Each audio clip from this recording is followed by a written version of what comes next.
La Lune est notre plus proche voisine, mais peu de personnes se rendent compte de la distance qui la sépare de la Terre. Notre prochain défi est de savoir à quelle distance la Lune se trouve.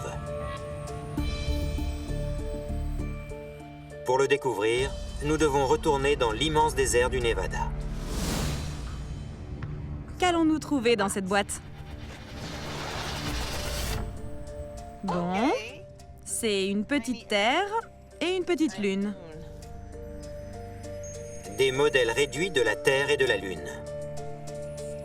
Leur taille l'une par rapport à l'autre a été découverte par les Grecs de l'Antiquité, il y a de cela plusieurs milliers d'années. Le génie qui a accompli cet exploit est un homme qui s'appelait Aristarque. Si vous regardez la Lune, vous verrez un cratère plus brillant que les autres qui porte le nom d'Aristarque. Il a été nommé ainsi en souvenir du premier homme à avoir donné la taille de la Lune. Comment Aristarque a-t-il procédé? La réponse, c'est qu'il a tout simplement observé le passage de la Lune dans le ciel. Il a calculé qu'elle prenait 1 heure pour couvrir une distance équivalente à son propre diamètre. Une fois ce fait établi, il lui a fallu trouver une correspondance entre ce chiffre et la taille de la Terre. Aristarque s'est rendu compte qu'il pouvait s'appuyer sur le phénomène qu'on appelle une éclipse totale. Une éclipse totale est relativement banale. Cela se produit 1 ou 2 fois par an quand la Lune passe dans l'ombre de la Terre.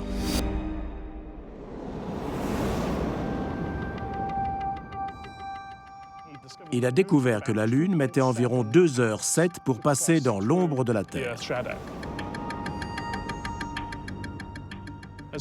Il en a déduit que l'ombre de la Terre était 2,7 fois plus grande que la Lune elle-même.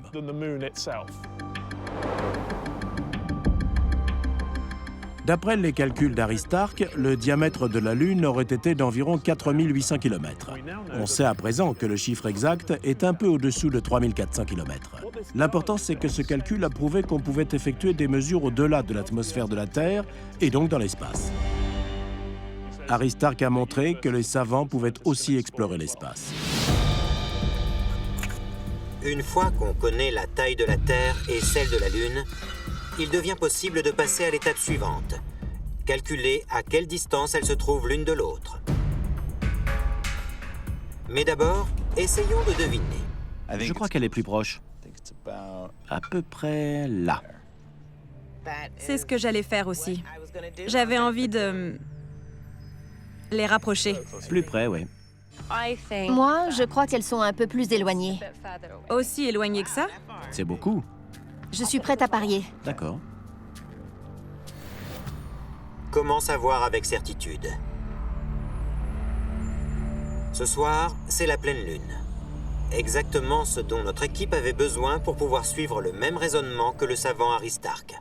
On pourrait peut-être déplacer la Terre et mettre la Lune devant jusqu'à ce qu'on ne voit plus la Lune. La même taille? Oui, D'accord. déplace-la jusqu'à ce qu'elle nous cache la Lune. Kat a la réponse. J'ai regardé la Lune dans le ciel, puis notre modèle réduit. Et je me suis dit, elles sont identiques. Alors, j'ai pensé qu'on devait peut-être masquer la véritable Lune dans le ciel. Plus près, plus près. Un peu plus près. Voilà, je crois que c'est bon. Comme ça? Oui, tu avais raison, Joy. La Lune est très loin de la Terre. Oui. Beaucoup plus loin qu'on le croyait.